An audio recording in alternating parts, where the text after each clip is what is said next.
Kumusta, mga kapuso at kapanalig sa bawat kwento ng buhay? Muli, isang karangalan na samahan kayo sa isang hapon na puno ng damdamin. Sa bawat sulok ng mararangyang mansyon, may mga kwentong hindi natin nakikita. Mga lihim na binubulong lamang ng hangin at mga pusong tahimik na nangangarap. Sinasabi nilang ang yaman ay nasa salapi at kapangyarihan. Pero paano kung ang tunay na kayamanan ay natatagpuan sa mga taong hindi natin pinapansin, sa mga pusong puno ng pangarap na pilit tinatago ng tadhana? Halina't pakinggan natin ang kwento nila. Alon at Hiraya sa unang kabanata. Ang lihim sa likod ng mga numero. Ang bigat ng mundo ay tila pasan ni Alon Montenegro sa kanyang mga balikat habang ipinapasok niya ang kanyang sasakyan sa malawak na garahe ng mansyon sa Valle Verde. 6:00 pa lang ng gabi, ngunit ang pagod mula sa maghapong sunod-sunod na board meetings ay mas matindi pa sa karaniwan. Ang tanging gusto niya ay ang katahimikan ng kanyang tahanan at ang maikling sandali na makikita niya ang kanyang anak bago ito matulog. Pagpasok niya sa malaking pinto, ang inaasahan niyang katahimikan ang sumalubong sa kanya. Ang mansyon, sa kabila ng karangyaan nito, ay palaging may dalang lamig. Bawat mamahaling waveless at painting sa dingding ay tila mga palamuti sa isang museo. Maganda ngunit walang buhay. Sir Alon, buti po'y nakauwi na kayo. Bati ng isang kasambahay na mabilis na kinuha ang kanyang briefcase. Tumango lamang siya bilang sagot. Ang isip ay nasa iisang bagay lang. Nasaan si Sinag? Nasa study room po, sir. Nag-aaral po yata sila ng bago niyang yaya. Kumunot ang noo ni Alon. Yaya? Ah, oo. Si Hiraya. Yun yata ang pangalan ng dalagang ipinalit sa dating yaya ni Sinag na nag-asawa na. Hindi niya ito gaanong natatandaan. Para sa kanya, ang mga katulong ay mga anino lamang na gumagalaw sa kanyang paligid. Mga taong nariyan para gawing mas madali ang buhay niya. Ngunit hindi kailanman bahagi nito. Dahan-dahan siyang umakyat sa engranding hagdanan. Ang bawat hakbang ay mabigat. Inaasahan niyang daratnan si Sinag na naglalaro ng video games o kaya'y nanonood ng TV. Mga bagay na madalas niyang ipagbawal, ngunit tila walang epekto. Ngunit habang papalapit siya sa study room, isang boses ang kanyang narinig. Hindi ito boses mula sa telebisyon. Ito ay isang boses na mahinahon, malinaw, at puno ng pasensya.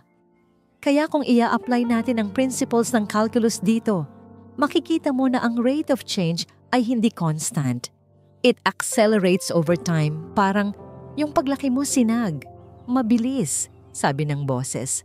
Napatigil si Alon sa labas ng nakabukas na pinto. Calculus? Anong pinagsasabi ng babaeng ito?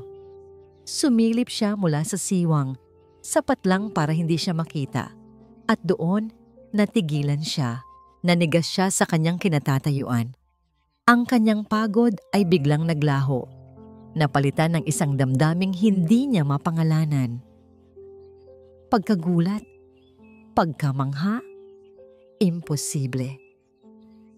Sa malaking whiteboard na karaniwang ginagamit ni Sinag para sa kanyang mga drawing, nakasulat ang mga numero at simbolo na kahit si Alon ay kailangang pag-isipan ng mabuti, mga differential equations. At sa harap nito, nakatayo ang babaeng kilala niya lang bilang si Hiraya. Nakasuot ito ng simpleng uniforme ng katulong, ngunit ang paraan ng paghawak niya sa marker at ang kumpiyansa sa kanyang pagsasalita ay tila para siyang isang propesor sa isang universidad. Ang kanyang anak, si Sinag, ay nakaupo ng maayos. Ang mga mata ay bilog na bilog sa paghanga. Nakatutok sa bawat salitang binibitawan ni Hiraya. Walang bakas ng pagkabagot o pagkainip na karaniwan nitong ipinapakita kapag oras na ng pag-aaral. Gets mo ba, Sinag? Kung hindi, okay lang. Ulitin natin. Marahang sabi ni Hiraya. Lumingon ito sa bata na may ngiti. Opo, Ate Hira. It's like a race car. Mabilis sa simula, tapos mas bumibilis palalo. Masiglang sagot ni Sinag. Isang malambing na tawa ang kumawala sa mga labi ni Hiraya. Exactly. Magaling. Ang talino mo talaga. Sumikip ang dibdib ni Alon. Ilang beses na siyang kumuha ng pinakamagagaling na tutor para kay Sinag, mga nagtapos sa mamahaling unibersidad. Ngunit ni minsan ay hindi niya nakita ang ganitong kislap sa mga mata ng kanyang anak habang nag-aaral. At ngayon, isang katulong ang nagtuturo sa kanyang anak ng advanced mathematics na para bang nagbabasa lang ito ng isang fairy tale book. Sino ang babaeng ito? Naalala niya ang folder ng mga aplikante. Hiraya de Leon, high school graduate mula sa probinsya. Walang nakasulat doon na kahit anong pahiwatig na kaya niyang intindihin ang mga numerong isinusulat niya ngayon. Pinanood niya pa sila ng ilang minuto. Nakita niya kung paano ginamit ni Hiraya ang mga laruang kotse ni Sinag para ipaliwanag ang konsepto ng velocity at acceleration. Nakita niya ang walang kapantay na pasensya nito nang magkamali si Sinag sa isang sagot. At higit sa lahat, naramdaman niya ang init at tunay na koneksyon sa pagitan ng dalawa. Isang bagay na alam niyang hindi kayang bilhin ng kanyang pera. Ang babaeng ito na sa loob ng isang buwan ay isa lamang anino sa kanyang pamamahay. Ngayon ay tila ang pinakamaliwanag na ilaw sa silid. Ang kanyang simpleng uniforme ay hindi maitago ang talinong nagniningning mula sa kanyang mga mata. Isang tanong ang umalingaw-ngaw sa isip ni Alon Montenegro. Isang tanong na gumimbal sa pundasyon ng lahat ng kanyang pinaniniwalaan tungkol sa mga tao at sa kanilang lugar sa mundo. Sino ka ba talaga? Hiraya de Leon. Hindi siya pumasok. Hindi niya sila ginambala. Dahan-dahan siyang tumalikod at naglakad palayo. Ang isip ay gulong-gulo. Ngunit sa gitna ng kanyang pagkalito, isang desisyon ang nabuo sa kanyang isipan. Isang desisyon na hindi niya pa nagagawa kailanman. Bukas ng umaga, gagawa siya ng isang bagay na kakaiba. Isang bagay na susubok sa babaeng puno ng misteryo. Ang bawat umaga, para kay Hiraya de Leon, ay nagsisimula bago pa man sumikat ang araw. Para sa kanya, ang katahimikan ng madaling araw sa mansyon ay isang bihirang pagkakataon para makahinga ng maluwag. Isang sandali kung saan ang bigat ng kanyang mga responsibilidad ay hindi pa tuluyang gumigising. Ginawa niya ang kanyang mga gawain ng may kahusayan at bilis na nakasanayan na. Nagtimpla ng kape para sa mga kasamahan, inihanda ang almusal ni Sinag at siniguradong malinis ang sala. Bawat kilos niya ay may kasamang panalangin na sana'y maging isang ordinaryong araw lang ito. Isang araw na lilipas nang hindi siya napapansin ng nakakatakot na amo, si Mr. Alon Montenegro. Kaya naman, nang tawagin siya ni Manang Elida, ang mayordomo ng mansyon, ang puso niya ay agad na kinabahan. Hiraya, pinapatawag ka ni Sir Alon sa kanyang library. Sabi nito na may halong pagtataka sa boses. Ang lahat ng kasambahay na nakarinig ay napatingin sa kanya. Ang library ni Sir Alon ay isang sagradong lugar. Walang sino man ang pinapapasok doon maliban kay Manang Elida. Ang pagtawag sa isang baguhang katulad niya ay kasing pambihira ng pag-ulan ng yelo sa Pilipinas. Ako po? Bakit daw po? Nanginginig niyang tanong. Ang isip ay naglalaro na ng kung ano-anong posibleng pagkakamali na kanyang nagawa. Nagkibit-balikat lang si Manang Elida. Hindi ko alam, Hija, kaya magmadali ka na. Ayaw ni Sir na pinaghihintay siya. Habang naglalakad si Hiraya patungo sa library, ang bawat hakbang ay tila may bigat na 1 tonelada. Ang sahig na gawa sa mamahaling marmol ay malamig sa kanyang mga paa. Inayos niya ang kanyang uniforme at huminga ng malalim bago kumatok ng 3 beses sa malaking pinto na gawa sa kahoy. Pasok! Isang malamig at baritonong boses ang sumagot mula sa loob. Dahan-dahan niyang pinihit ang seradura at pumasok. Ang silid ay mas malaki pa sa inaasahan niya. Punong-puno ng mga libro mula sa sahig hanggang kisame na may amoy ng lumang papel at mamahaling leather.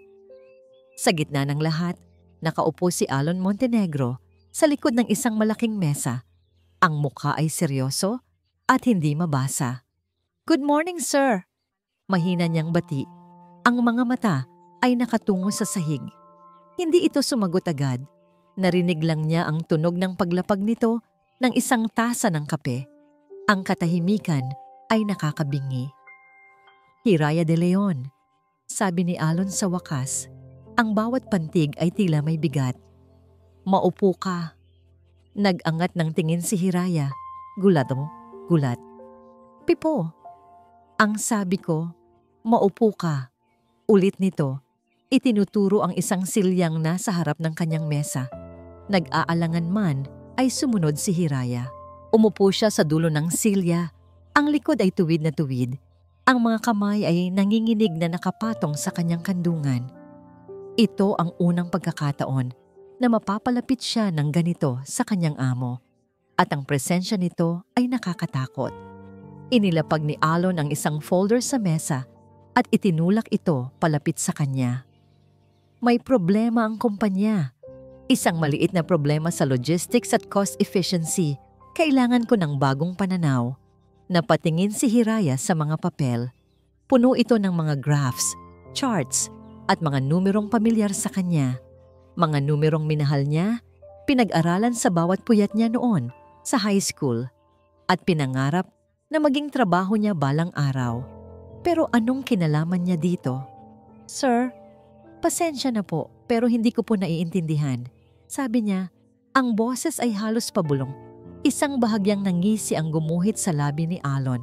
Isang ngisi na hindi umabot sa kanyang mga mata. "Simple lang. Tingnan mo ang datos. Sabihin mo sa akin kung ano ang mali at paano ito aayusin." Ito na ba yon? Ito na ba ang parusa niya? Baka nalaman nitong tinuturuan niya si Sinag ng mga bagay na hindi naman dapat. Baka ito ang paraan ni Sir Alon para ipahiya siya. Para ipakita na isa lang siyang hamak na katulong na walang alam. Nanginginig ang mga kamay ni Hiraya nang abutin niya ang mga papel. Nagsimula siyang magbasa. Sa una, ang mga salita ay lumalangoy sa harap ng kanyang mga mata dahil sa takot. Ngunit habang tumatagal, ang mga numero at formula ay nagsimulang magkaroon ng kahulugan. Ang takot sa kanyang puso ay unti-unting napalitan ng isang pamilyar na kaba. Ang kaba ng isang mag-aaral na nahaharap sa isang mahirap na pagsusulit. Nawala sa isip niya na nasa harap siya ng kanyang amo. Nawala ang takot.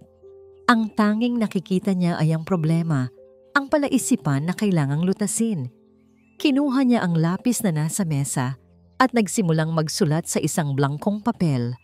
Ang kanyang kamay ay gumagalaw ng mabilis at may katiyakan. Si Alon, sa kabilang banda, ay hindi kumukurap habang pinagmamasdan siya.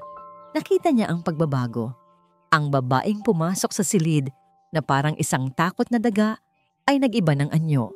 Ang mga mata nito ngayon ay matalas, nakapokus. Ang bawat galaw ay may layunin. Nakita niya ang apoy. Ang apoy ng isang talinong matagal na ikinubli. Pagkalipas ng 10 minuto, huminto si Hiraya. Inayos niya ang mga papel at dahan-dahang itinulak pabalik kay Alon. "Sir," sabi niya, ang boses ay matpisan may mas matatag na ngayon. "Ang problema po ay wala sa delivery routes, kundi na sa inyong inventory management. May bottleneck po sa warehouse dahil sa inefficient na forecasting model.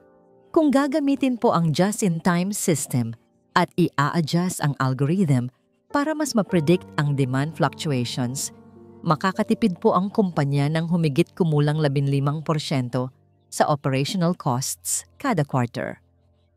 Natigilan si Alon. Ang solusyon na ibinigay ni Hiraya ay hindi lang tama. Ito ay mas mahusay pa sa solusyon na naisip ng kanyang buong finance team na pinag-aralan ang problema sa loob ng 1 linggo. Tinitigan niya si Hiraya, hindi na bilang isang katulong, kundi bilang isang palaisipan na mas komplikado pa sa problemang kalulutas lang nito. Hindi siya nagsalita. Wala siyang sinabing papuri. Tinitigan niya lang ito ng matagal. Ang mga mata ay tila sinusuri ang bawat sekreto ng kanyang pagkatao. Pagkatapos, kinuha niya ang mga papel, isinara ang folder at tumayo. Tapos na ang pag-uusap natin, malamig niyang sabi. Tumayo si Hiraya. Ang puso ay muling bumalik sa kaba. Galit ba ito? Mali ba ang ginawa niya? Dapat ba ay hindi na lang siya sumagot? Sir. Hindi siya pinansin ni Alon. Naglakad ito papunta sa pinto. Ngunit bago ito tuluyang lumabas, huminto ito at nagsalita nang hindi lumilingon. Mula sa araw na ito, bukod sa iyong mga gawain sa bahay, ikaw na ang magiging opisyal na tutor ni Sinag. Ang sahod mo ay ititriple ko. At pagkasabi noon, lumabas ito ng silid, iniwan si Hiraya na nakatayo, tulala, at hindi makapaniwala sa nangyari. Triple ang sahod, tutor. Ang utak niya ay hindi maproseso ang lahat. Ano ang ibig sabihin nito? Isa ba itong pabuya? O simula ng isang bagong pagsubok na mas mahirap pa? Kinabukasan, sinadya ni Alon Montenegro na tapusin ng maaga ang kanyang trabaho sa opisina. May isang bagay sa kanyang isip na mas mahalaga pa sa anumang kontrata o business deal. Ang unang opisyal na sesyon ng pagtuturo ni Hiraya kay Sinag. Hindi niya maamin sa sarili kung bakit, pero kailangan niyang makita, kailangan niyang masaksihan kung ang talinong ipinakita ni Hiraya sa library ay isang tsamba lamang o kung meron talaga itong angking kakayahan na hindi niya inaasahan. Pumuwesto siya sa kanyang mesa sa isang sulok ng malawak na study room. Nagbukas siya ng laptop at nagkunwaring abala sa pagbabasa ng mga email. Isa itong perpektong dahilan. Sinusubaybayan niya ang pag-aaral ng kanyang anak. Walang masama roon. Ngunit sa kaibuturan niya, alam niyang hindi si Sinag ang kanyang binabantayan. Sakto 4:00 ng hapon, pumasok si Hiraya. Kasunod niya si Sinag na tila nahihiya. Nang makita ng bata na naroon ang kanyang ama, lalo itong nanliit at nagtago sa likod ni Hiraya. "Good afternoon po, sir." Magalang nabati ni Hiraya, baka sa boses ang kaba. Hindi ito makatingin ng diretso kay Alon. Isang tango lang ang isinagot ni Alon. Ang mga mata ay hindi inaalis sa screen ng laptop. "Magpatuloy kayo," malamig niyang sabi. Sa kabila ng tensyon sa silid, sinimulan ni Hiraya ang leksyon.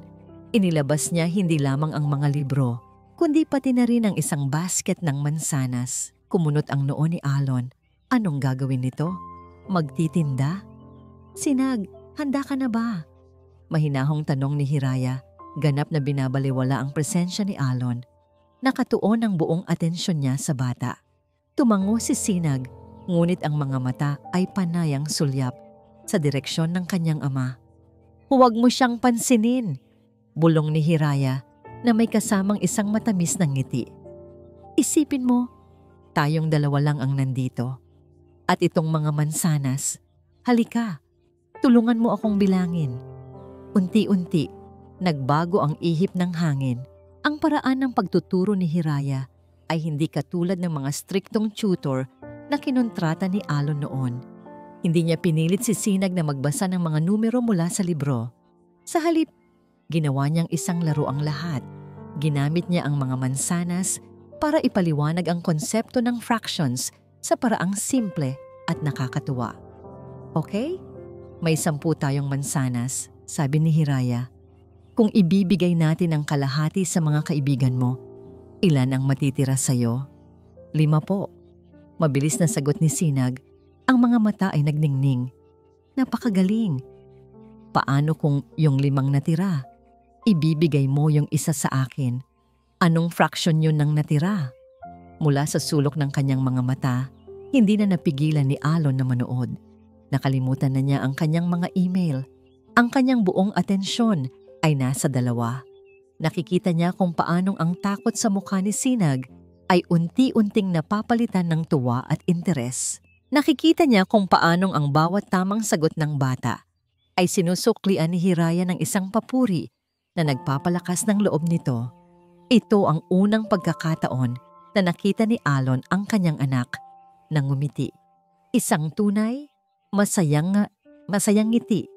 Habang nag-aaral, ang mga mamahaling tutor na may mga degree mula sa Ateneo at Lasal ay bigong gawin iyon. Pero itong babae, gamit lang ang mga mansanas at ang kanyang walang kapantay na pasensya, ay nagawang isang masayang laro, ang kinatatakutang matematika. Ate Hira, paano po kung yung isang mansanas ibigay natin kay Daddy? Biglang tanong ni Sinag. Itinuturo si Alon. Para hindi na po siya laging galit, natigilan si Hiraya. Isang mabilis na pula ang gumuhit sa kanyang mga pisngi. Napatingin siya kay Alon. Ang mga mata ay puno ng pagkagulat at hiya. Hindi rin nakaiwas si Alon. Sa tanong na yon ng kanyang anak, bigla siyang naging parte ng leksyon. Nagtama ang kanilang mga mata, ang kay Hiraya na puno ng paghingi ng paumanhin at ang sa kanya na hindi niya alam. Gulat, natawa, at sa isang iglap, isang bagay na hindi inaasahan ang nangyari. Isang maliit na ngiti ang sumilay sa labi ni Alon. Kasabay nito, isang mahinang tawa ang kumawala kay Hiraya. Ang tunog ng tawa niyang iyon ay tila musika sa pandinig ni Alon. Sa maikling sandaling iyon, nawala ang tensyon, nawala ang pagiging amo at katulong. Mayroon lamang dalawang taong pinag-isa ng isang inosenteng komento ng isang bata. Ang hangin ay napuno ng isang kakaibang init. Si Alon ang unang umiwas ng tingin, tila napaso. Bumalik ang tingin niya sa laptop, ngunit wala na siyang maintindihan sa mga salitang nandoon. Ang tanging nasa isip niya ay ang ngangiti ng babae at ang tunog ng kanyang tawa. Na-realize niya na hindi lang pala matematika ang itinuturo ni Hiraya kay Sinag. Tinuturuan niya itong maging masaya, maging mausisa, magkaroon ng kumpiyansa. Mga bagay na hindi niya kailanman naibigay sa sarili niyang anak. Ngunit ang sandaling iyon ay biglang pinunit ng isang boses na kasing lamig ng yelo. Alon! Napalingon silang lahat sa pintuan. Doon, nakatayo si Beatrice Montenegro, ang kanyang tiyahin. Nakataas ang isang kilay nito, ang mga mata ay matalim na, nakatitig sa eksenang nasa harap niya. Kay Hiraya na nakaupo sa sahig kasama si Sinag, at kay Alon na may bakas pa ng isang ngangiti sa labi. We need to talk, mariing sabi ni Beatrice. Ang boses ay hindi nag-iiwan ng lugar para sa pagtanggi. Immediately. Ang matamis na ngiti na namuo sa labi ni Hiraya ay agad na naglaho na parang bula nang marinig ang boses ni Beatrice Montenegro. Ang init na sandali lang ay nararamdaman niya ay napalitan ng isang nanunuot na lamig.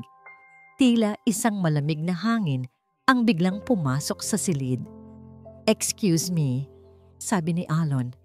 Tumayo ito at hinarap ang tiyahin sa labas ng study room.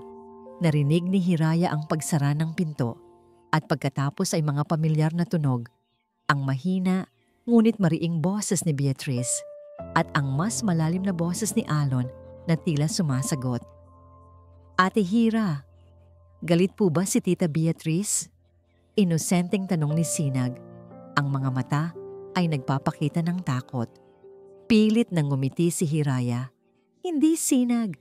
May mahalaga lang sigurong pag-uusapan ang daddy mo at ang tita mo.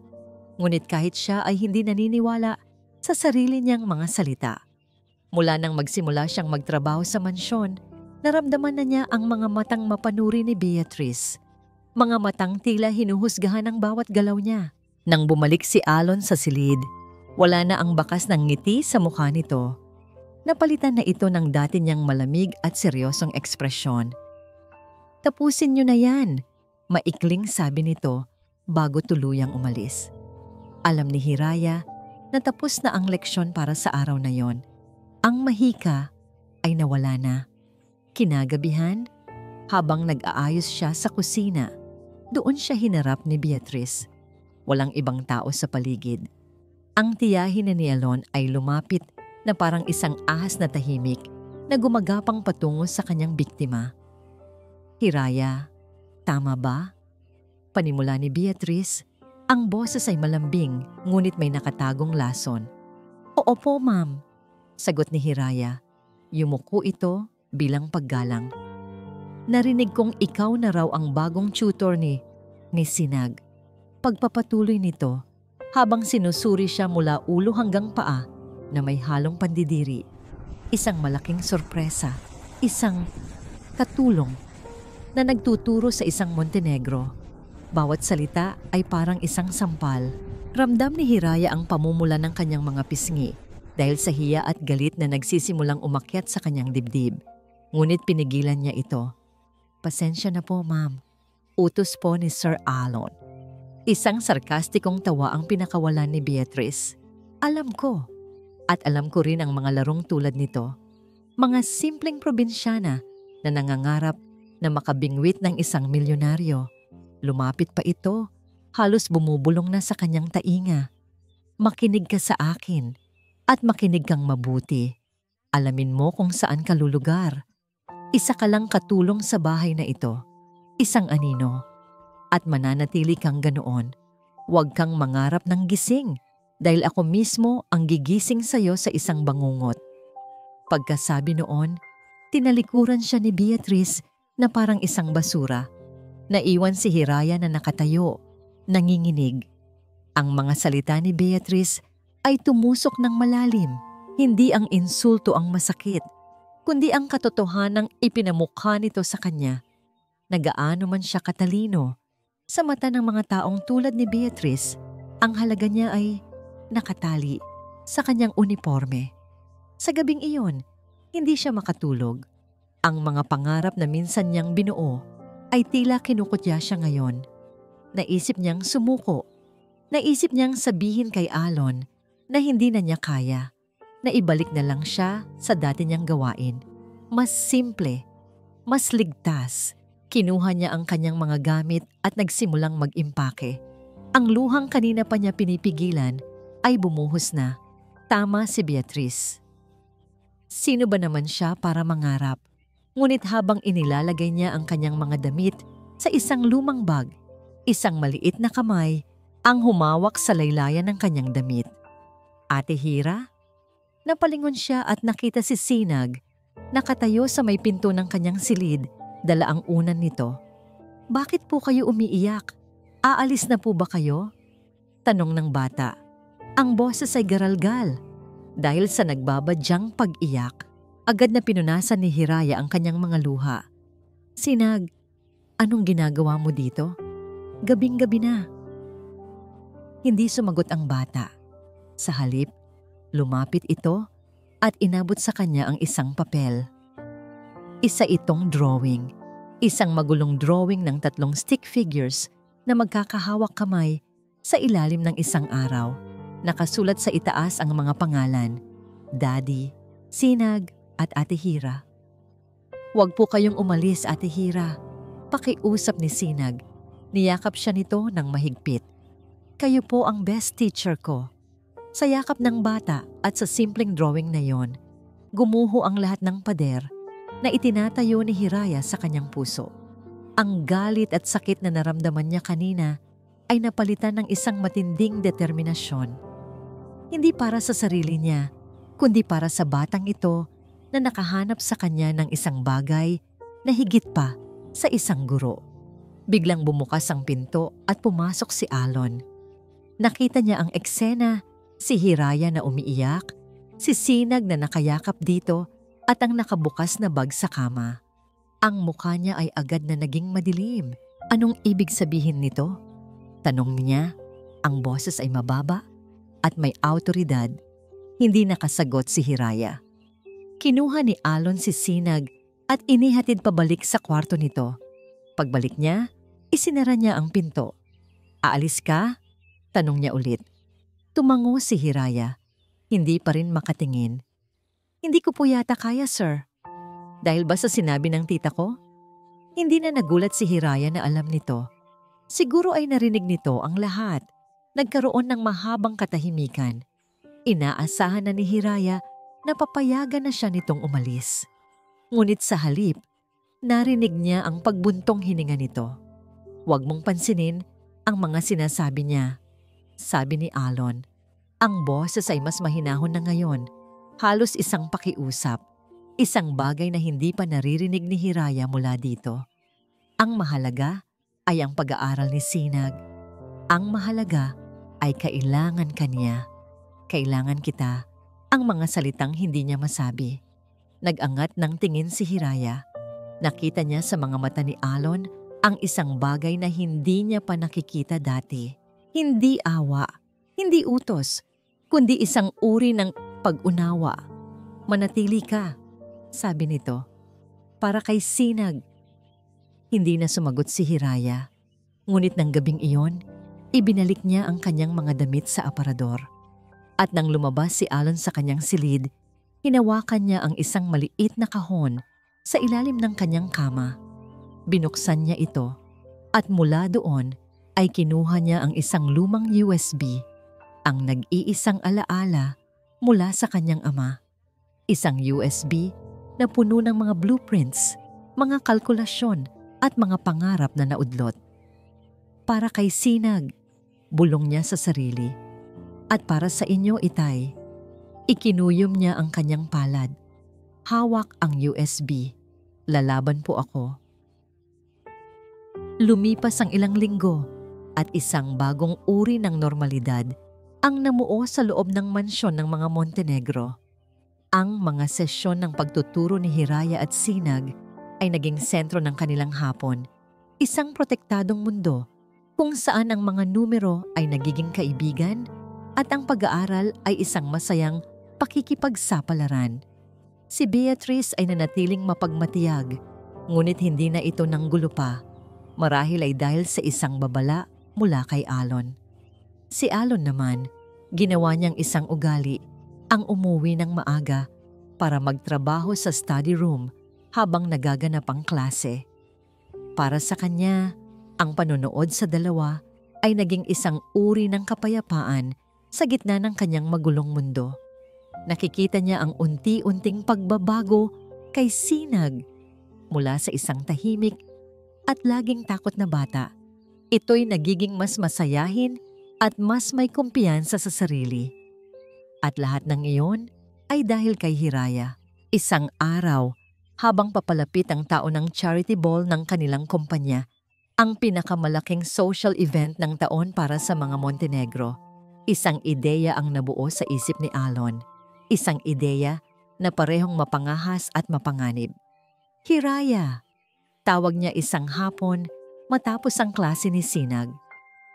"Po, sir?" sagot ni Hiraya habang nag-aayos ng mga libro. "Sumama ka sa amin sa charity ball sa Sabado," diretsong sabi ni Alon. Natigilan si Hiraya at ang librong hawak niya ay muntik ng malaglag. "Po? Sir, isa po akong..." "Ikaw ang tutor ni Sinag," putol ni Alon sa sasabihin nito, na para bang matagal na niyang inihanda ang palusot na ito.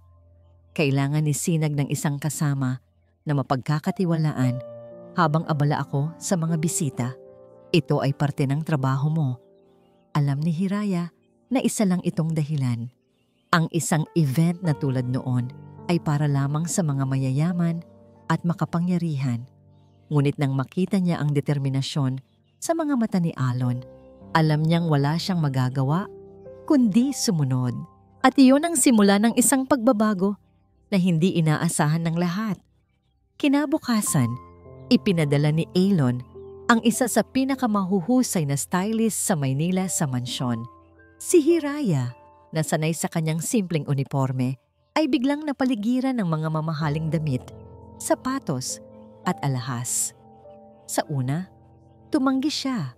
Ngunit ipinaliwanag ng stylist na lahat ay utos ni Mr. Montenegro. Pagsapit ng gabi ng charity ball, ang buong kabahayan ay tila napahinto. Nang bumaba si Hiraya sa engrandeng hagdanan, wala na ang imahe ng isang simpleng katulong. Sa kanyang suot na isang simple ngunit eleganteng midnight blue na gown na bumagay sa kulay ng kanyang balat, at sa kanyang buhok na nakaayos sa isang simpleng bun, lumabas ang isang ganda na matagal nang nakatago. Hindi ito ang gandang nakakasilaw, kundi isang gandang may dalang talino, hiya at dignidad. Si Alon, na naghihintay sa paanan ng hagdanan, ay natigilan. Sa sandaling iyon, hindi niya nakita si Hiraya de Leon, ang tutor ng kanyang anak. Ang nakita niya ay isang babaeng nagpatibok sa kanyang puso sa paraang hindi pa nagagawa ng sinuman. "You look," nagsimula si Alon, ngunit hindi niya mahanap ang tamang salita. "Beautiful." Isang mahiyaing nangiti ang gumuhit sa mga labi ni Hiraya. "Salamat po, sir." Sa grand ballroom ng isang 5-star hotel, lahat ng mata ay napunta sa kanila pagpasok. Si Alon Montenegro kasama ang kanyang anak at isang misteryosang babae na walang sino man ang nakakakilala. Ang mga bulong-bulungan ay agad na kumalat na parang apoy. Si Beatrice, na nasa kabilang dulo ng ballroom, ay halos mabasag ang hawak na kopitan ng champagne nang makita sila. Ang galit sa kanyang mga mata ay hindi maitago. Gaya ng inaasahan, si Hiraya ay naging anino lamang sa simula, laging nasa tabi ni Sinag. Ngunit habang tumatagal ang gabi at nang magsimula na ang sayawan, hindi na napigilan ni Alon ang sarili. Iniwan niya ang kanyang mga kausap, nilapitan si Hiraya at inilahad ang kanyang kamay. "Can I have this dance?" Tanong niya. Ang boses ay mas malambing kaysa sa karaniwan. Nanlaki ang mga mata ni Hiraya. Pero sir, ang mga tao." "Hayaan mo sila," sabi ni Alon. At sa kanyang mga mata, may isang pakiusap na hindi kayang tanggihan ni Hiraya. Hinawakan niya ang kamay ni Alon at sumunod sa gitna ng dance floor. Habang ipinapatong ni Alon ang kanyang kamay sa baywang ni Hiraya at habang ang mga daliri nila ay magkasalikop, isang kuryente ang tila dumaloy sa kanilang dalawa. Ang mundo sa paligid nila ay naglaho. Wala na ang mga mapanuring mata, ang mga bulungan, ang marangyang paligid. Ang tanging naroon ay sila, gumagalaw sa saliw ng isang mabagal na musika. "Bakit niyo po ito ginagawa?" Halos pabulong na tanong ni Hiraya. Ang mukha ay nakasubsob sa dibdib ni Alon. Dahil sa unang pagkakataon, sa loob ng maraming taon, sagot ni Alon, ang kanyang hininga ay mainit sa buhok ni Hiraya. "Ginagawa ko ang isang bagay na gusto ko, hindi dahil kailangan." Sa sandaling iyon, naramdaman ni Hiraya ang isang bagay na matagal na niyang kinalimutan, ang kilig, ang pag-asa. Ang pakiramdam na siya ay espesyal, ngunit sa di kalayuan, sa gitna ng dilim, isang pares ng mata ang nagmamasid sa kanila na may purong galit. Si Beatrice ay nakatayo na, parang isang estatwa, ang mukha ay isang maskara ng pagkagalit. Kinuha niya ang kanyang telepono at mabilis na nag-type ng isang mensahe sa isang pribadong investigador na matagal na niyang pinagkakatiwalaan. Ang mensahe ay maikli, ngunit malinaw. "Imbestigahan mo ang lahat tungkol sa babaeng yan, Hiraya de Leon. Kahit ang pinakamaliit na abo ng kanyang nakaraan, gusto kong malaman." Ipinadala niya ang mensahe at isang malamig, mapaghiganting ng ngiti ang gumuhit sa kanyang mga labi. Ang sayaw na ito, ang gabing ito, ay hindi niya palalampasin. Kung hindi makuha sa santong dasalan, idadaan niya sa isang paraan na sisira hindi lang sa pangarap ni Hiraya, kundi sa buong pagkatao nito. Ang gabing iyon ng sayaw ay nag-iwan ng isang bakas na hindi na mabura. Isang alaala na para kay Hiraya ay kasing tamis ng pulot, ngunit para sa mansyon ay naging simula ng isang tahimik na digmaan. Ang pakikitungo ni Beatrice sa kanya ay lumamig palalo. Hindi na ito gumagamit ng mga salitang may lason. Sa halip, ginagamit nito ang kapangyarihan para iparamdam kay Hiraya na hindi ito kabilang. Madalas itong mag-utos ng mga gawaing wala namang kabuluhan, tulad ng muling pag-aayos ng isang silid na malinis na o paglilinis ng mga antigong gamit na nangangailangan ng espesyal na pag-iingat na para bang naghihintay lang itong magkamali siya. Ang ibang mga kasambahay na dati pala kaibigan ay nahati.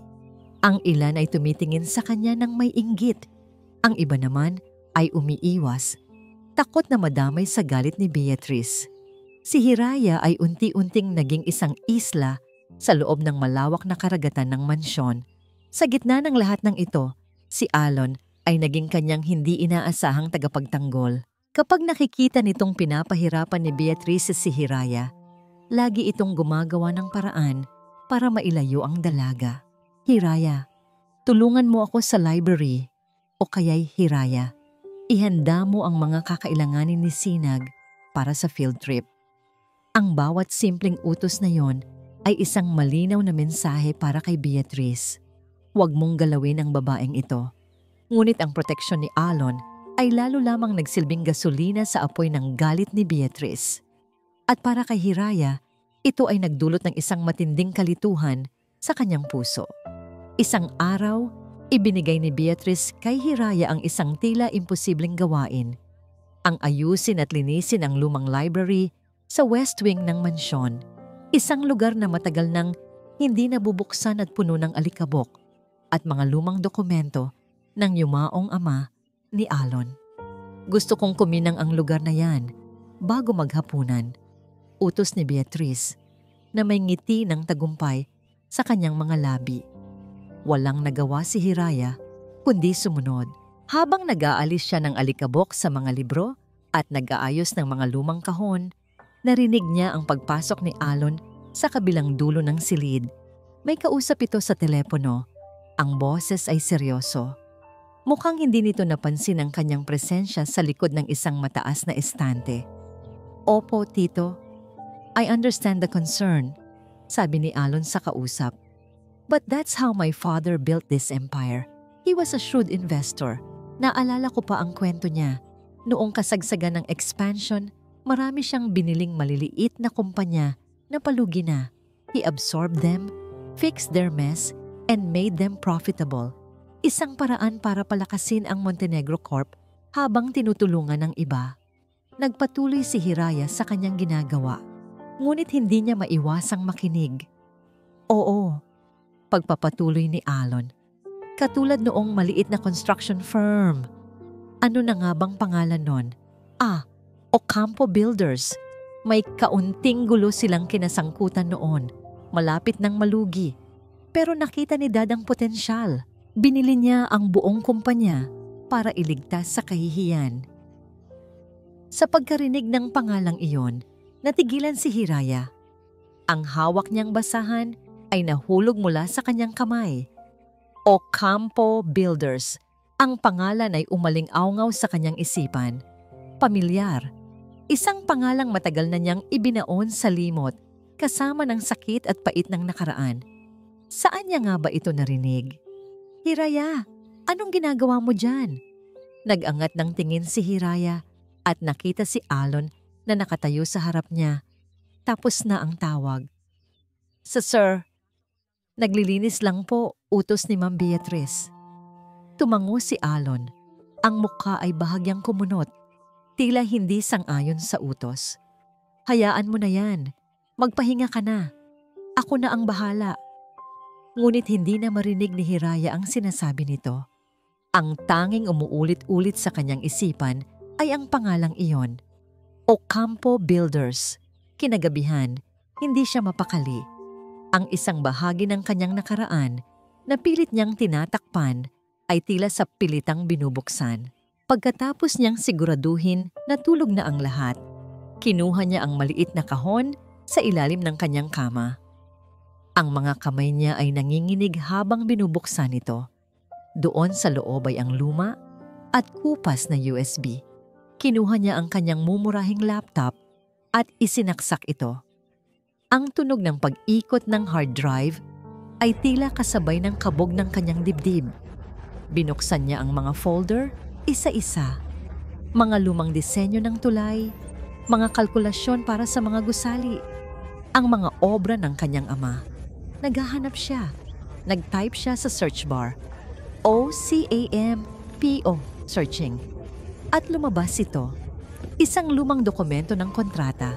Binuksan niya ito. Ito ay isang listahan ng mga suppliers at subcontractors para sa isang proyektong hinawakan ng kanyang ama. At doon, sa ilalim ng supplier for reinforced steel bars, nakasulat ang pangalan, Ocampo Builders. Nanlamig ang buong katawan ni Hiraya. Hindi ito nagkataon lang. Nagpatuloy siya sa paghahanap. Sa gitna ng daan-daang mga file, may isang folder na kakaiba ang pangalan. Ebidensya. Nanginginig niyang binuksan ito. Sa loob, may iisang audio file lang. Recording final MP. Mugot siya ng isang malalim na hininga. Ang puso niya ay kumakarera na. Dinala niya ang cursor sa file at nag-double click. Isang pamilyar na boses, ngunit puno ng sakit at desperasyon, ang pumuno sa katahimikan ng kanyang kwarto. Ang boses ng kanyang ama. Sinubukan ko na ang lahat. Pero wala. Binago nila ang materyales. Ang Ocampo, sinira nila ako. Inilagay nila ang pangalan ko sa isang proyektong alam nilang guguho para pagtakpan ang sarili nila. Diyos ko, tulungan niyo po ako. Ang bawat salita ay parang punyal na sumasaksak sa puso ni Hiraya. Ang huling mensahe ng kanyang ama, ang katotohanang matagal nang nakatago. Ang Ocampo Builders ang sumira sa kanyang ama at ang Ocampo Builders ay pag-aari na ngayon ng mga Montenegro. Ang mga sumunod na araw ay isang malaking pagpapanggap para kay Hiraya. Ngumingiti siya kay Sinag. Ginagawa ang kanyang mga tungkulin, ngunit sa likod ng kanyang mga mata, isang bagyo ang nagwawala. Ang bawat sulok ng mansyon ay tila sumisigaw sa kanya ng kasinungalingan. Ang bawat ngiti ni Alon ay nagiging isang sundang na humihiwa sa kanyang puso. Paano niya sasabihin sa lalaking unti-unti nang nagpapatibok ng kanyang puso na ang yaman at kapangyarihan nito ay itinayo sa ibabaw ng mga durog na pangarap ng kanyang pamilya? Si Alon, sa kabilang banda, ay nasa alapaap. Sa unang pagkakataon, ang buhay niya ay nagkaroon ng kulay. Ang dating malamig na mansyon ay tila nagkaroon ng init sa tuwing nariyan si Hiraya. Nakikita niya ang isang kinabukasan kasama ito, isang kinabukasang hindi nakabase sa yaman o katayuan. Naglakas loob siyang bumili ng isang regalo, isang simpleng kwintas na may pendant na hugis bituin. Para sa kanya, si Hiraya ay isang bituin, isang tala na nagbibigay liwanag sa madilim niyang kalangitan. Plano niyang ibigay ito sa dalaga ngayong gabi. Plano niyang sabihin ang mga salitang matagal nang namumuo sa kanyang dibdib. Kinagabihan, habang nakaupo si Alon sa kanyang library, hawak ang maliit na kahon na naglalaman ng kwintas at pinapraktis sa isip ang kanyang sasabihin, bumukas ang pinto. Pumasok si Hiraya, ngunit hindi ito ang Hiraya na kanyang inaasahan. Wala ang mahiyaing na mga ngiti, wala ang mainit na kislap sa mga mata. Ang babaeng nakatayo sa harap niya ngayon ay may daladalang laptop at ang kanyang mukha ay kasing lamig ng yelo sa taglamig. Ang mga mata niya ay may bakas ng pag-iyak, ngunit ngayon ay nangingibabaw ang isang matigas na determinasyon. Hiraya, may problema ba? Tanong ni Alon. Bahagyang itinago ang kahon sa ilalim ng mesa. Hindi sumagot si Hiraya. Naglakad ito papalapit sa kanyang mesa. Inilapag ang laptop at binuksan ito. Isang click lang at isang boses mula sa nakaraan ang pumuno sa marangyang silid. Binago nila ang materyales, ang Ocampo. Sinira nila ako. Natigilan si Alon. Pinakinggan niya ang bawat salita, ang bawat hikbi sa boses ng lalaki. Ocampo? Pamilyar ang pangalang iyon. Habang ang audio ay patuloy na tumutugtog, ang telepono ni Alon sa mesa ay umilaw. Isang email mula sa isang numerong hindi rehistrado. Ang subject, para malaman mo kung sino talaga ang pinapasok mo sa pamamahay mo. Dahil sa kaba, binuksan niya ang email. Mayroon itong isang attachment, isang PDF file. Kinuklik niya ito. Ang kanyang mundo ay gumuho. Ang dokumento ay isang kumpletong background check kay Hiraya de Leon. At naroon ang lahat. Ang pangalan ng kanyang ama, engineer Antonio de Leon at ang detalye ng trahedyang sumira rito. Ang pagguho ng isang condominium building, 10 taon na ang nakalipas. Ang engineer na sinisi sa trahedya, ang subcontractor na sangkot, Ocampo Builders. 2 katotohanan. Isang nagmumula sa audio recording sa laptop at isang nagmumula sa email sa kanyang telepono. 2 katotohanan na parang 2 tren na bumangga sa gitna ng kanyang library, sa gitna ng kanyang puso. Pinatay ni Hiraya ang audio. Ang katahimikan na pumalit ay mas mabigat pa sa anumang ingay. Tumingin si Alon mula sa screen ng kanyang telepono papunta sa mga mata ni Hiraya. Mga matang puno ng sakit, pagtataksil at akusasyon. Ang tatay ko. Nagsimulang magsalita si Hiraya. Ang boses ay basag, ngunit may diin. Siya ang inhinyerong sinisi sa lahat. Siya ang ginawang itim na tupa para pagtakpan ang kasalanan ng iba. Namatay siyang dala ang kahihiyan. Iniwan kaming walang-wala. Hindi makapagsalita si Alon. Ang dila niya ay tila na paralisa. Naintindihan na niya ang lahat. Ang talino ni Hiraya sa numero. Ang pangarap niyang maging engineer. Lahat ay konektado. Huminga ng malalim si Hiraya. Tila kumukuha ng lakas mula sa kaibuturan ng kanyang pagkatao. Tinitigan niya si Alon ng diretso sa mga mata. At sa huling pagkakataon, tinanong ang isang tanong na sumira sa lahat ng namamagitan sa kanila. Ang kayamanan ng pamilya ninyo, itinayo ba sa ibabaw ng libingan ng tatay ko, Mr. Montenegro? Ang Mr. Montenegro ay tumusok sa puso ni Alon na parang isang patalim. Wala na ang sir, wala na ang paggalang. Ang tanging naroon ay ang pader na mas mataas pa sa alinmang pader ng mansyon. Ang pader sa pagitan ng isang biktima at ng pamilya ng taong naging dahilan ng kanyang pagdurusa. Ang tanong ni Hiraya ay nanatiling nakabitin sa hangin, mabigat at walang sagot. Para kay Alon, ang katahimikan ay isang pag-amin. Paano niya ipagtatanggol ang isang bagay na ngayon niya lang din nalaman? Paano niya sasabihin na inosente siya kung ang pangalan ng kanyang pamilya ay nabahiran na ng dugo at luha ng nakaraan? Hiraya, I didn't know.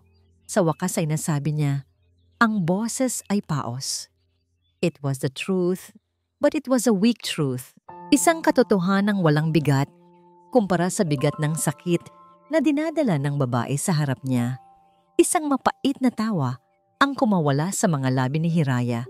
Hindi niyo alam o pinili niyong hindi alamin. Ganoon naman talaga ang mga tulad ninyo, hindi ba? Hanggat hindi kayo naaapektuhan, mas madaling magbulag-bulagan. That's not fair. Giit ni Alon. Tumayo siya, ang mga kamay ay nanginginig. You have to believe me. Ngayon ko lang nalaman ang lahat ng ito. At anong pinagkaiba noon? Sigaw ni Hiraya, ang mga luha na kanina pa niya pinipigilan ay tuluyan ng bumagsak. 10 taon. 10 taon naming tiniis ang kahihiyan. 10 taon kong isinuko ang mga pangarap ko para lang mabuhay kami habang ang pamilya ninyo ay nagpapakasasa sa yaman na ninakaw niyo mula sa amin. Bawat salita ay isang latigo na humahampas sa kaluluwa ni Alon. Nakita niya ang lalim ng sugat, isang sugat na hindi kayang paghilumin ng kahit anong salapi o paghingi ng tawad. Anong gusto mong gawin ko? Tanong niya. Ang boses ay puno ng desperasyon. Tell me what to do. Babayaran ko. Babayaran? Putol ni Hiraya. Ang tawa niya ay puno na ng pait. Kaya mo bang bayaran ang mga gabing hindi kami makatulog? Ang mga pangarap na nawala? Ang buhay ng tatay ko? Hindi, Mr. Montenegro. May mga bagay na hindi nabibili ng pera ninyo. Tinalikuran siya ni Hiraya. Ang bawat hakbang nito palayo ay parang isang martilyo na dumudurog sa puso ni Alon. Hiraya, please. Don't go. Pakiusap niya. Huminto si Hiraya sa may pinto, ngunit hindi lumingon. Tapos na ako sa lugar na ito. Tapos na ako sa pagiging anino sa isang mansyon na itinayo mula sa kasinungalingan at tuluyan na itong umalis. Sinundan siya ng tingin ni Alon, ngunit ang kanyang mga paa ay tila nakapako sa sahig.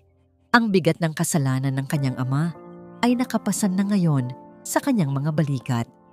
Nagmamadaling bumalik si Hiraya sa kanyang maliit na silid. Hindi na niya pinansin ang mga nagtatakang tingin ng ibang kasambahay. Mabilis niyang inilabas ang kanyang lumang bag at walang awang inilagay ang lahat ng kanyang gamit sa loob. Bawat damit, bawat libro ay isang paalala ng kanyang katangahan. Ang katangahang umasa na pwede siyang magkaroon ng lugar sa mundong ito. Maya-maya pa, isang maliit na figura ang lumitaw sa kanyang pintuan. Ate Hira? Napatigil si Hiraya. Nakita niya si Sinag. Nakatayo roon, ang mga mata ay nag-aalala. Bakit po kayo nag-iimpake ulit? May aaway po ba sa inyo? Lumuhod si Hiraya. Pilit na ngumiti, kahit na ang kanyang puso ay nagdurugo. Sinag, kailangan na kasing umuwi ni Ate Hira sa probinsya. May sakit ang lola ko.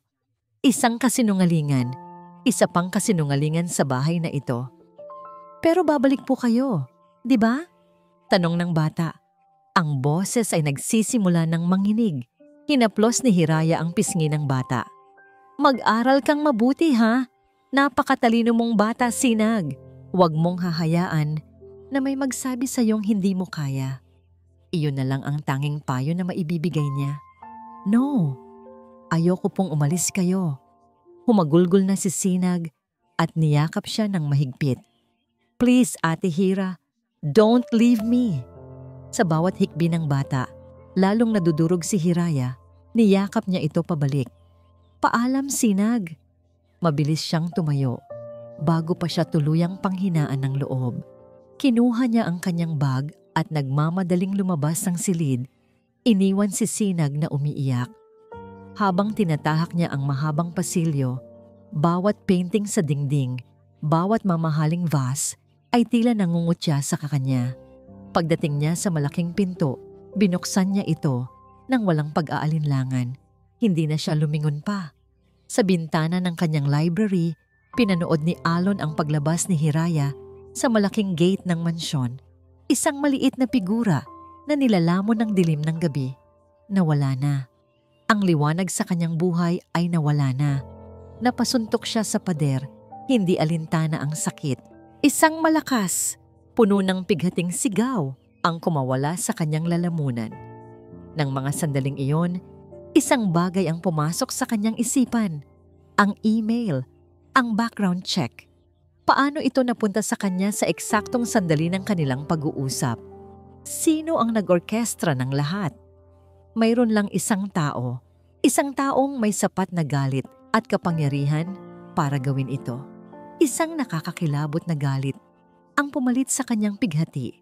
Ang kanyang mga mata ay nag-apoy. Mabilis siyang lumabas ng library. Ang bawat hakbang ay mabigat at may layunin. Tinungo niya ang silid ng kanyang tiyahin at binuksan ang pinto nang walang katok. Beatrice! Naabutan ni Alon si Beatrice na nakaupo sa harap ng vanity mirror nito, kalmadong nag-aalis ng kolorete sa mukha na para bang walang nangyari. Nang makita siya nito mula sa salamin, isang malamig na ngiti ang sumilay sa mga labi nito. Alon, iho, you should learn how to knock, sabi nito. Ang boses ay kalmado, ngunit may pahiwatig ng tagumpay. Ikaw? Maring sabi ni Alon. Ang bawat salita ay puno ng pigil na galit. Ikaw ang nagpadala ng email. Ikaw ang nagsadya na sirain ang lahat.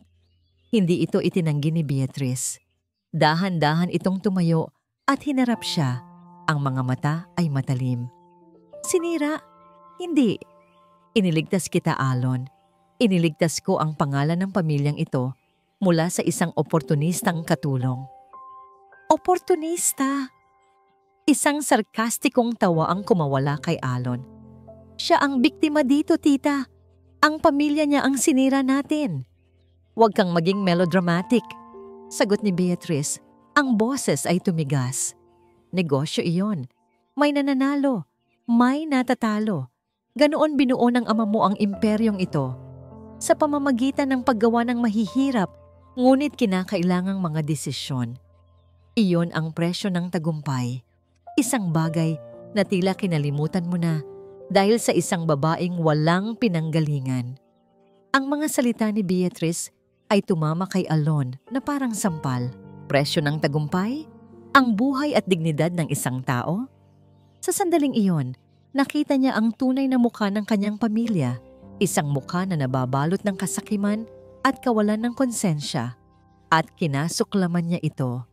Hindi ito negosyo, buhay ito, giit ni Alon.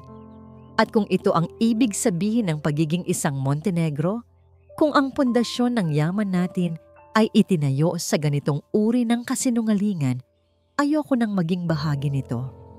At ano ang gagawin mo? Hamon ni Beatrice. Itatapon ang lahat ng pinaghirapan ng ama mo? Para saan? Para sa isang babae na ngayon ay malamang na kinamumuhian ka? Gagawin ko ang tama. Matigas na sabi ni Alon. Isang bagay na dapat ginawa na ni Dad noon pa. Tinalikuran niya si Beatrice.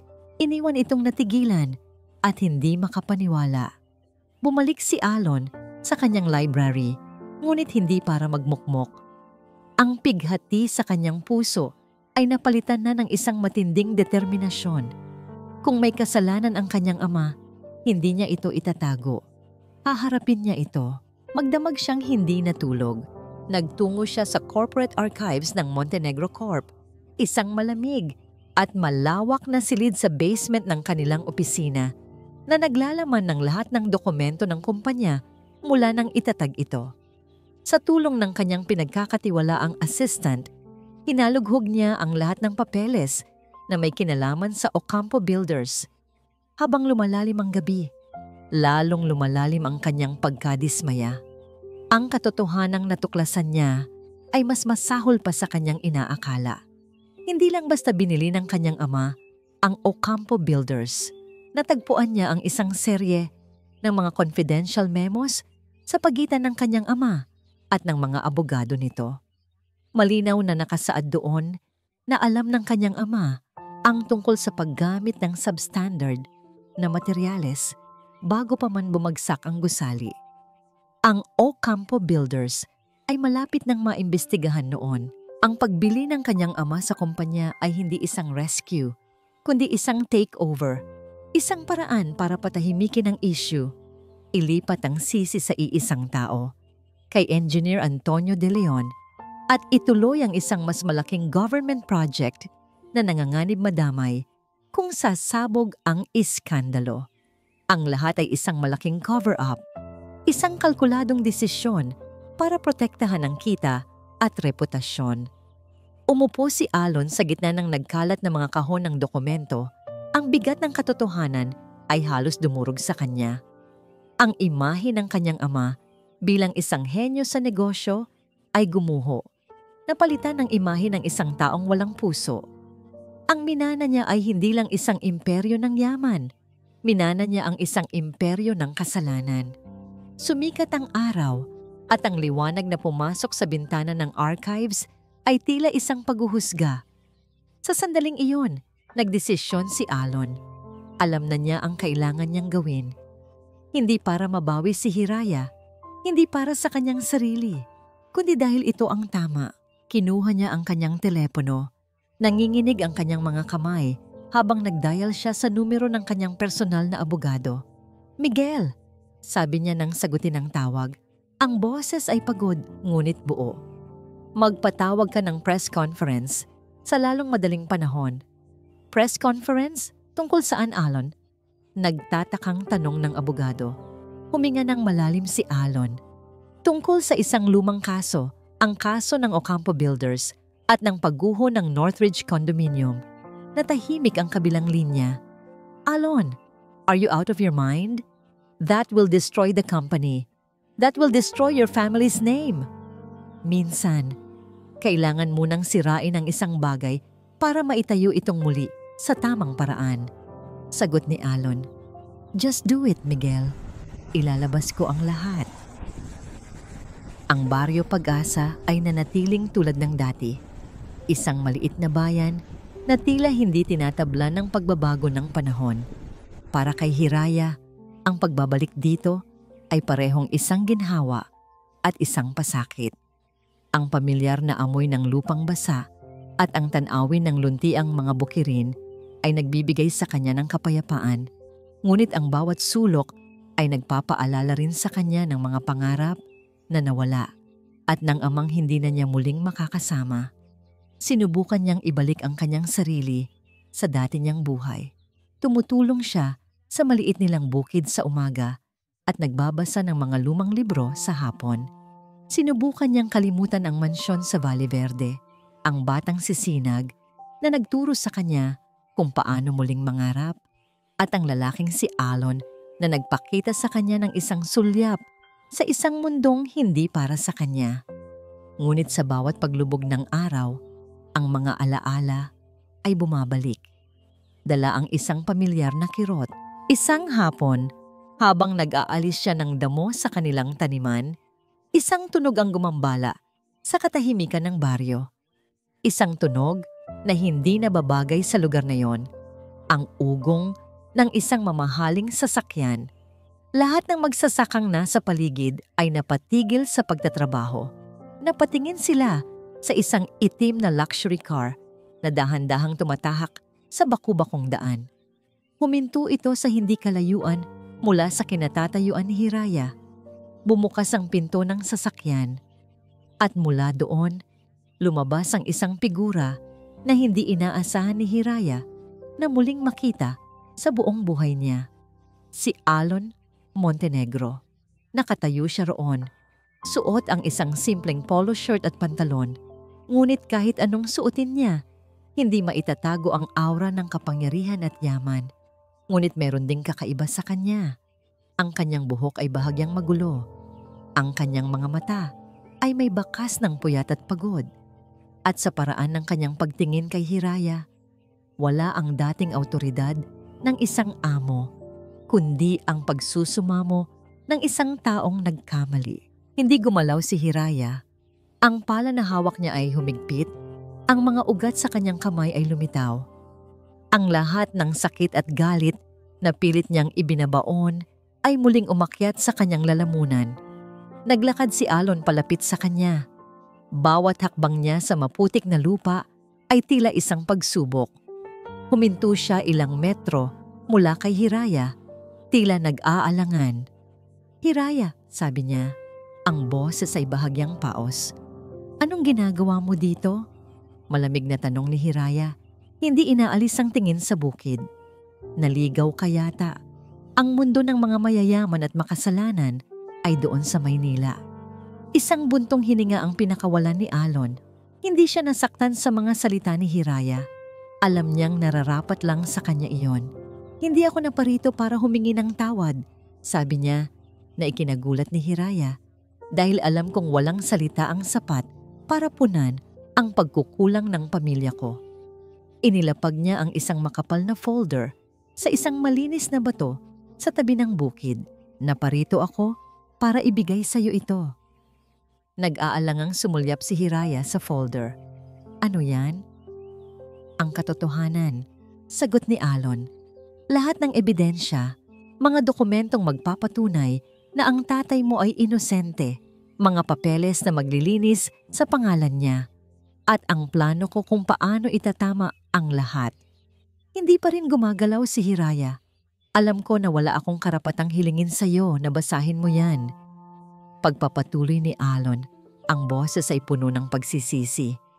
"Pero sana, para sa alaala ng tatay mo, bigyan mo ito ng isang pagkakataon." Tumalikod si Alon at nagsimulang maglakad pabalik sa kanyang sasakyan. Hindi niya ito pinilit. Hindi niya hiniling na bumalik ito. Ibinigay lang niya ang katotohanan at nagpaubaya sa desisyon nito. Nang paandarin na ni Alon ang sasakyan, saka lang gumalaw si Hiraya. Dahan-dahan siyang lumapit sa bato at kinuha ang folder. Binuksan niya ito. Sa loob, nakita niya ang lahat. Ang mga kopya ng mga memo, ang mga testimonya, Isang detalyadong plano para sa isang press conference. At sa huling pahina, isang draft ng isang public apology na isinulat mismo ni Alon, kung saan inaako niya ang lahat ng responsibilidad bilang tagapagmana ng Montenegro Corp. Habang binabasa niya ang bawat salita, ang mga luha ay nagsimulang mamuo sa kanyang mga mata at isa-isang pumatak sa mga papel. Ngunit sa pagkakataong ito, hindi ito mga luha ng galit o sakit. Ito ay mga luha ng paglaya. Ang bigat na 10 taon niyang pinasan ay unti-unting gumaan. Ang hustisya na matagal na niyang inaasam para sa kanyang ama ay nasa kanyang mga kamay na. At ang lalaking nagbigay nito sa kanya ay ang lalaki ring pinaniniwalaan niyang kaaway. Itinaas niya ang kanyang tingin. Ang sasakyan ni Alon ay papalayo na. Iiwan na siya sa gitna ng kanyang bukirin at ng kanyang desisyon. Isang tanong ang biglang sumagi sa kanyang isipan na binigkas niya sa hangin. Kung gagawin mo to, mawawala sa iyo ang lahat. At na parang narinig siya nito, huminto ang sasakyan. Bumukas ang bintana at mula sa di kalayuan, sumigaw si Alon pabalik. Ang boses ay buo at puno ng isang damdaming hindi na nito itinago. Kung wala ka, matagal nang wala ang lahat sa akin. Hinawakan ni Hiraya ang folder ng mahigpit sa kanyang dibdib. Sa sandaling iyon, alam na niya. Ang pag-ibig, tulad ng katotohanan, ay humahanap ng paraan. At ang pagpapatawad ay ang unang hakbang. Ang press conference ay isang lindol na yumanig sa buong mundo ng negosyo sa Pilipinas. Sa harap ng kumikislap na mga kamera at nagkakagulong mga reporter, tumayo si Alon Montenegro sa podium, hindi bilang isang aroganteng bilyonaryo, kundi bilang isang anak na inaako ang kasalanan ng kanyang ama. Kalmado niyang isinalaysay ang lahat. Inilatag niya ang mga ebidensya, isa-isa. Hindi niya sinubukang pagandahin ang kwento o bawasan ang kasalanan ng Montenegro Corporation. Tinawag niya ito kung ano ito, isang corporate injustice. Inanunsyo niya ang paglilinis sa pangalan ni Engineer Antonio De Leon at ang kanyang intensyon na personal na humingi ng tawad at magbigay ng karampatang danyos sa lahat ng pamilya ng mga biktima ng trahedya sa Northridge Condominium. Ang resulta ay mabilis at brutal. Ang stock market value ng Montenegro Corp ay bumagsak. Ang mga business partners ay nagbanta na aatras at ang board of directors sa pangunguna ni Beatrice ay sumubok na patalsikin siya. Ngunit sa gitna ng kaguluhan, isang hindi inaasahang bagay ang nangyari. Sa likod ng silid, sa tabi ng mga cameramen, tahimik na nakatayo si Hiraya. Dumating siya. Ang kanyang presensya ay isang tahimik na suporta na mas malakas pa sa ingay ng mga reporter. Nang magtama ang kanilang mga mata, alam ni Alon na ginagawa niya ang tama. Ang pinakamatinding komprontasyon ay naganap sa boardroom ng kumpanya. "Sinira mo kami, Alon! Sinira mo ang pamana ng iyong ama!" Sigaw ni Beatrice, ang muka ay namumula sa galit. Ang pamana na itinayo sa kasinungalingan ay hindi isang pamana, tita. Isa itong sumpa. Kalmadong sagot ni Alon. At ngayon, pinuputol ko ang sumpang iyon. Sa huli, dahil sa bigat ng ebidensya at sa suporta ng iilang board members na may konsensya pa, nanaig si Alon. Si Beatrice, kasama ang mga kasabwat nito sa pagtatago ng katotohanan, ay sa pilitang pinagbitiw sa kanilang mga posisyon. Ito ang simula ng isang masakit ngunit kinakailangang paglilinis sa loob ng korporasyon. Sa kabila ng kaguluhan sa kanyang kumpanya, naramdaman ni Alon ang isang kapayapaan na hindi niya pa naramdaman kailanman. Ginamit niya ang isang malaking bahagi ng kanyang personal na yaman para bayaran ang mga pamilya ng biktima at para itatag ang isang bagay na magbibigay ng bagong kahulugan sa pangalan ng Montenegro. Isang hapon, pinuntahan niya si Hiraya sa Barrio Pag-asa. Dinala niya hindi ang mga bulaklak o alahas, kundi ang mga papeles. Ano na ito? Tanong ni Hiraya habang tinitingnan ang mga dokumento. Iyan ang registration papers ng Pag-asa Educational Foundation, paliwanag ni Alon. Isang foundation na magbibigay ng scholarship sa mga mahihirap ngunit matatalinong estudyante sa buong bansa na gustong maging engineer, arkitekto o scientist para wala ng pangarap na muling masasayang dahil sa kahirapan. Tumingin si Hiraya sa kanya. Ang mga mata ay nangingilid sa luha. At gusto kong ikaw ang maging executive director nito, dagdag ni Alon. Umiling si Hiraya. Pero Alon, hindi ako tapos ng pag-aaral. Isang nangiti ang sumilay sa labi ni Alon. May kinuha siyang isa pang sobre mula sa kanyang bulsa at iniabot ito kay Hiraya. Nanginginig ang mga kamay ni Hiraya nang buksan niya ito. Sa loob, isang acceptance letter mula sa pinakamahusay na engineering university sa bansa. At sa ilalim, nakasulat ang pangalan ng kanyang scholarship grant, the Antonio de Leon Engineering Scholarship. Oras na para tuparin ang pangarap mo, Engineer de Leon, sabi ni Alon. Ang boses ay puno ng pagmamahal at paghanga. Ang kumpanya ang magbabayad para sa lahat. Hindi na napigilan ni Hiraya ang kanyang mga luha. Niyakap niya si Alon ng mahigpit. Salamat, bulong niya. Salamat. Niyakap din siya ni Alon pabalik. Hindi, Hiraya. Ako ang dapat magpasalamat. Tinuruan mo ako kung ano ang tunay na halaga ng isang tao. Tinuruan mo ako kung paano maging isang mas mabuting ama, isang mas mabuting leader, at isang mas mabuting tao. Habang sila ay magkayakap, isang maliit na boses ang kanilang narinig. So, does this mean we're a real family now? Napatingin sila at nakita si Sinag na nakatayo hindi kalayuan, may isang malaking nangiti sa kanyang mukha. Kasama pala ito ni Alon. Tumakbo si Sinag at niyakap silang dalawa. Sa gitna ng bukirin sa Baryo Pag-asa, ang tatlong kaluluwang sinubok ng tadhana ay sa wakas ay naging isang buong pamilya. Hindi ito ang perpektong pamilya na nakikita sa mga magasin, ngunit ito ay isang pamilyang binuo mula sa mga abo ng nakaraan, pinatatag ng katotohanan at pinag-isa ng pag-ibig na kayang magpatawad at maghilom. 5 taon ang mabilis na lumipas. Ang sikat ng araw ay tumatama sa entablado kung saan buong pagmamalaking nakatayo si Hiraya de Leon. Suot niya ang kanyang itim na toga at sa kanyang mga labi ay nakaguhit ang isang matamis na ngiti. Sa kanyang kamay, hawak niya ang isang diplomang nagsasabing siya ay nagtapos na may pinakamataas na karangalan, Summa Cum Laude, Bachelor of Science in Civil Engineering. Mula sa hanay ng mga manonood, 2 pares ng mata ang nakatitig sa kanya, puno ng pagmamahal at paghanga. Si Alon, na may iilang hibla na ng puting buhok sa kanyang sentido, at si Sinag, na isa ng binatilyo, ay sabay na pumalakpak ng may buong lakas. Ang Montenegro Corporation, sa ilalim ng bagong pamumuno ni Alon, ay nalampasan ng krisis. Itinayo itong muli hindi lamang bilang isang mas malaking kumpanya, kundi bilang isang institusyong may puso at pananagutang panlipunan. Naging kilala ito sa etikal na pagnenegosyo at sa malaking kontribusyon nito sa lipunan. Ang Pag-asa Educational Foundation naman, sa ilalim ng pamamahala ni Hiraya, ay nakatulong na sa daan-daang mga kabataan na tuparin ang kanilang mga pangarap.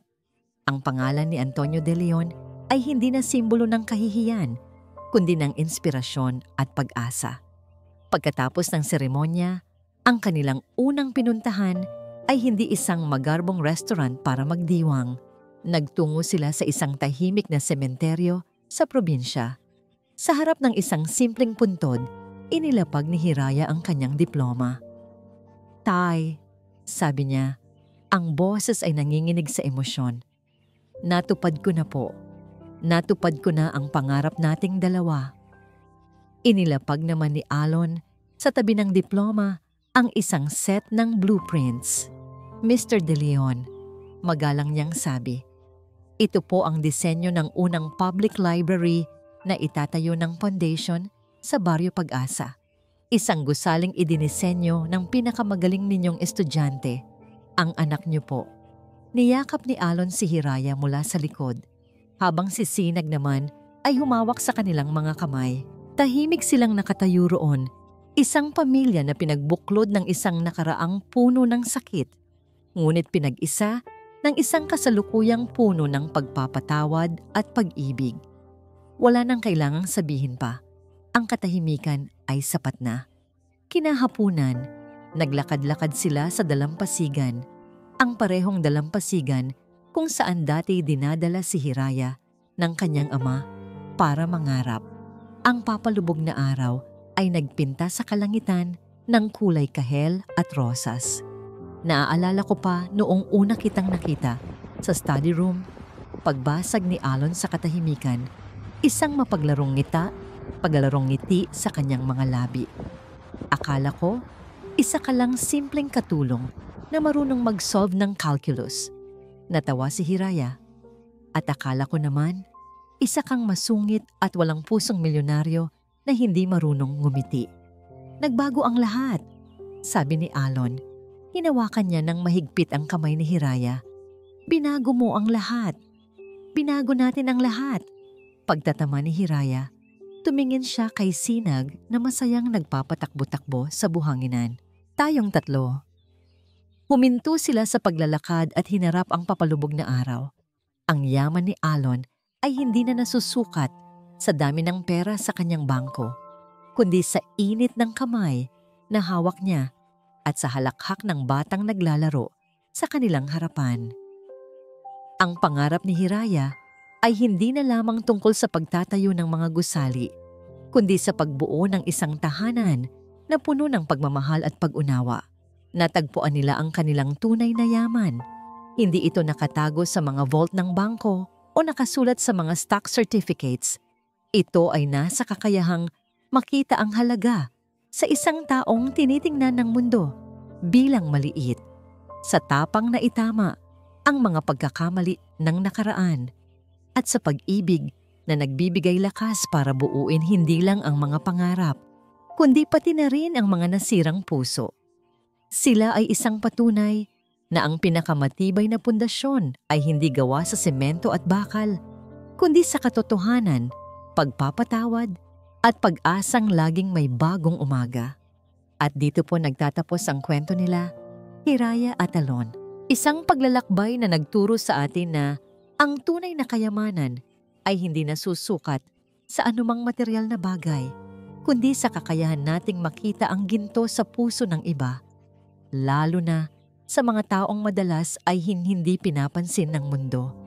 Ito ang aral na sana ay baunin ninyo sa inyong mga puso. Taos-puso po akong nagpapasalamat sa inyong walang sawang pagsubaybay at sa pagbibigay ninyo ng pagkakataon na samahan kayo sa bawat emosyon, sa bawat pighati, pagbangon at tagumpay. Nais ko pong marinig ang inyong saloobin. Anong bahagi ng kwento ang pinakatumatak sa inyo?